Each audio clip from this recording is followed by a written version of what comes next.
After one Mr. Beast, let's talk about another kind of beast, a silent, deadly one. I'm talking about loneliness.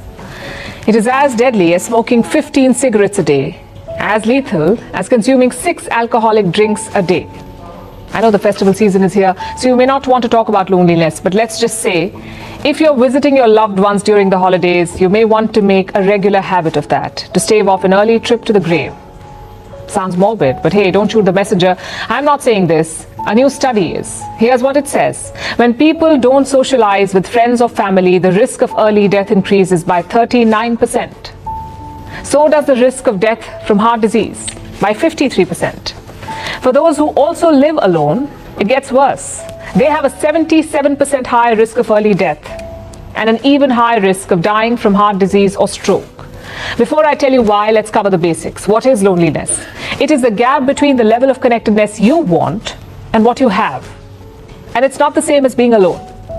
It is not the same as social isolation either. Loneliness is a subjective feeling.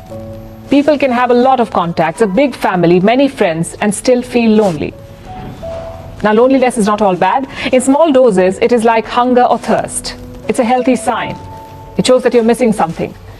But when that is prolonged over time, it can be deadly. Here's why. The human brain has evolved to seek safety in numbers, so it views loneliness as a threat. When lonely, the brain's danger monitor goes into overdrive. It triggers a fight or flight response. Your heart rate rises, your blood sugar and pressure levels increase, in case you need more energy for a fight. More inflammatory cells are produced to repair damage. You begin to view other people as potential threats, not friends. And this creates a vicious cycle. You fear loneliness, which makes you lonelier, leading to strokes and heart disease, even dementia, inflammation, poor immunity, depression, personality disorders, and suicide. And this is not as rare as you may think. 33% of adults are lonely the world over.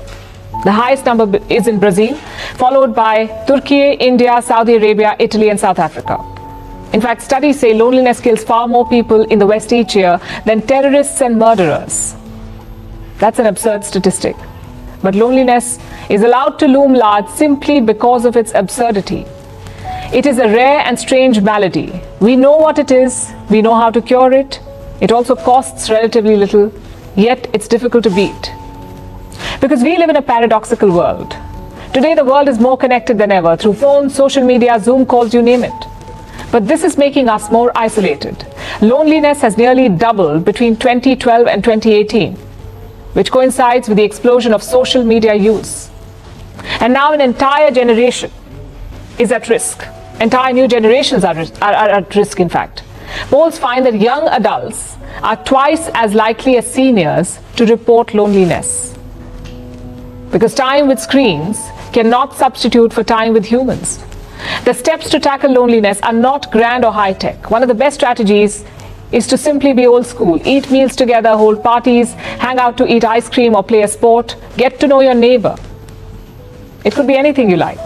Just do it at least once a month with someone else in flesh and blood or over a call. Word of caution, playing a virtual ping pong of Instagram reels does not count. At this point, loneliness is an epidemic. So it's not just an individual problem, it's a health crisis that demands government attention. So they must get involved too. In fact, Britain did. It got a Minister of Loneliness in 2018. It sounds bizarre. A Minister of Loneliness is less obvious than a Minister of Defense or Finance. But many countries think that this post is now necessary. Like Japan and Sweden, they too have ministers for loneliness or social affairs. There have been calls in Australia and other countries for this same post too. Some nations have also employed other creative measures. The UK, Sweden, Ireland and Australia have adopted what they call a chatty bench.